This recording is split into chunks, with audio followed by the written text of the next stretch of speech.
Imagine walking away from the people who raised you, not out of hate, but out of survival. What kind of person does that? Today, we're talking about the psychology behind people who cut off contact with their families, and why it's not as cold-hearted as you think. Let me say this clearly before we begin. People who distance themselves from family are not weak. They are not selfish. And they are not broken. In fact, psychology shows that many of them are doing something incredibly difficult, choosing mental health over social expectations. This video isn't about blaming parents. It's not about glorifying cutting people off. It's about understanding the mind of someone who makes one of the hardest emotional decisions a human can make. If you've ever felt guilty for wanting distance, been judged for abandoning family, or wondered why someone would do this, stay until the end, because this may change how you see family forever. Family is supposed to be safe. From childhood we're taught, blood is thicker than water, family is everything, no matter what. Family comes first, so when someone cuts off contact, society doesn't ask what happened. They ask, what's wrong with you? How ungrateful can you be? You'll regret this one day. Psychology, however, asks a different question. What environment forces someone to choose loneliness over familiarity? Because humans are wired for connection. We don't walk away from family casually. We walk away when staying costs us our identity, peace, or sanity. Let me tell you about someone we'll call Daniel. Daniel grew up in a home where everything looked normal on the outside. 2 parents, food on the table, no visible abuse. But inside the house, constant criticism, emotional manipulation, love that was conditional. If Daniel succeeded, he was still not enough. If he failed, he was shamed. As an adult, every phone call left him anxious. Every visit drained him emotionally. One day, after a family dinner where he was mocked for his career and compared to relatives, Daniel sat alone in his car, shaking.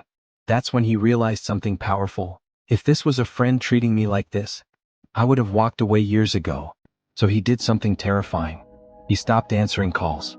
And for the first time in his life, he could breathe. One of the biggest reasons people cut off family is long-term emotional harm. Not occasional conflict. Not arguments. We're talking about constant invalidation, gaslighting, that never happened. Emotional neglect, guilt as a control tool. Psychology calls this relational trauma.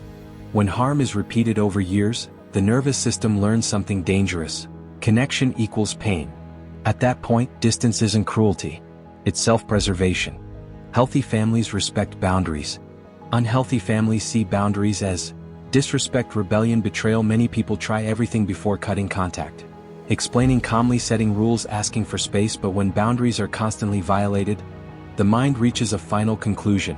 The only boundary they respect is absence. Cutting off contact is often the last boundary left. In toxic family systems, roles are assigned. The scapegoat, the golden child, the peacekeeper. Some people realize they can't grow while staying in the role they were forced into.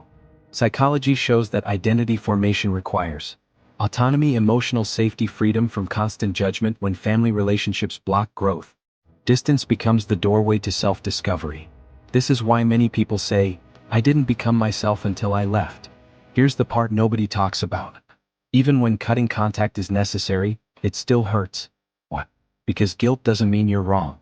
It means you're human. People who cut off family often feel grief for what could have been, shame from cultural expectations, fear of being judged. Psychology calls this ambiguous loss. You didn't lose your family physically. You lost the idea of them. And that grief is real.